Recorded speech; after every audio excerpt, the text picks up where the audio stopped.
Hi friends, இன்றைக்கி mixer செய்ய போகிறோம். மிக்சருக்கு தேவையான பொருட்களை வாங்க பார்க்கலாம். மெயின் பொருள் கடலை மாவு. மிக்சர் மாவு கடலை மாவை கெட்டினா பிணைஞ்சிக்கணும்.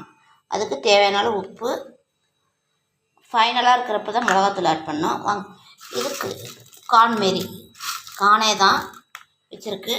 பொட்டுக்கடலை பொரி, மிக்சர் பொரின்னு சொல்லணும். மிக்சர் அவுள், நிலக்கடலை, பூண்டு, கருவேப்பிலை. நான் காரா பூந்திக்கு மாவுக்கு கொஞ்சம் தண்ணி பதமாக கரைச்சி வச்சுருக்கேன். மிக்சருக்கு கொஞ்சம் கெட்டி பதமாக கரைக்கணும். பாருங்க, தண்ணி எடுத்து வச்சுருக்கேன். இப்போ நான் உங்களுக்கு கெட்டி பதமாக கரைச்சிட்டு காட்டுறேன். வாங்க.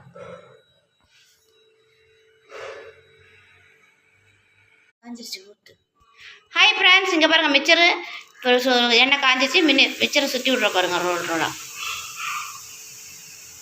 குழந்தைங்களுக்காக வீட்லேயே ஸ்நாக்ஸ், ஈவினிங் ஸ்நாக்ஸ் மிக்சர். அப்படியே சன்னமாக மாவு கெட்டியாக பிணைஞ்சிக்கணும்.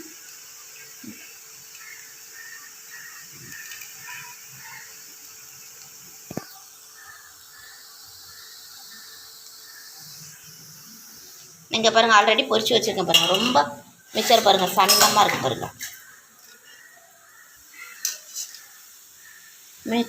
இந்த மிக்சரை பொறுத்த வரைக்கும் உடஞ்சாலும் பரவாயில்ல, முழுசாகவும் தான் பரவாயில்ல. ஏன்னா நம்ம ஊற்றி விட்டு தானே மிக்சர் செய்ய போகிறோம். நல்லா பொறுப்பாக இருக்கணும், முறுமுறுன்னு இருக்கணும் மிக்சர். இப்போ காரா பூந்தி கரைச்சி விட போகிறோம். காரா பூந்தி தண்ணியாக தான்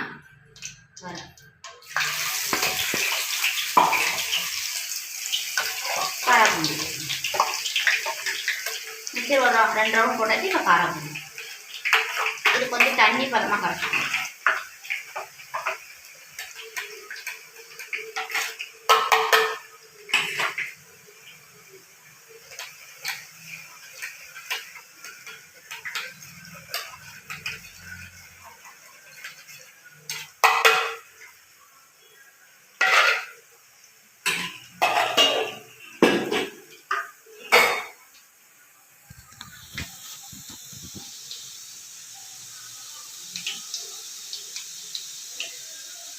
இப்போ காராபூந்தி நல்லா பொரிஞ்சிட்ருக்கு. நல்லா மொறுமொறுன்னு ஆகணும். லட்டுக்கு தான் கொஞ்சம் சாஃப்டாக இருக்கணும். மிக்சரை பொறுத்த வரைக்கும் நல்லா மொறுமொறுன்னு இருக்கணும் காராபூந்தி. இப்போ பொட்டுக்கடலை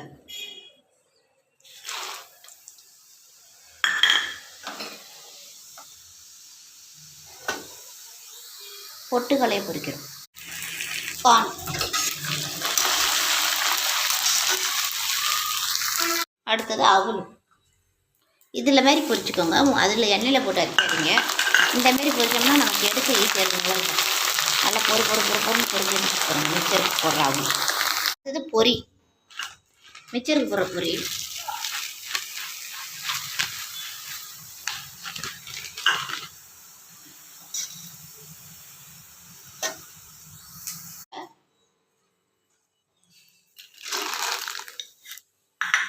நிலக்கடலை பொரிச்சுட்டு கருவேப்பிலை, பூண்டு பொரிக்கிறேன். இப்போ முந்திரி ஒரு இப்போ எல்லாமே பொரிச்சாச்சு. முந்திரியிலேருந்து கருவேப்பிலை, கடலை எல்லாம் போட்டு பொரிச்சிருக்கோம். பாருங்க, தாராளமாக 1 கிலோ வரும். நமக்கு தேவையான உப்பு, மிளகாத்தூள் போட்டு கிளறுனா மிக்சர் ரெடி.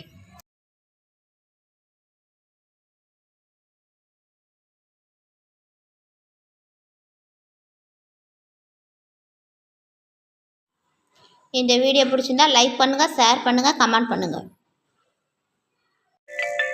வீடியோவை முழுசாக பாருங்கள், ஸ்கிப் பண்ணாமல் பாருங்கள். என்னுடைய வீடியோ பிடிச்சிருந்தா கீழே கமெண்ட்டில் சொல்லுங்கள்.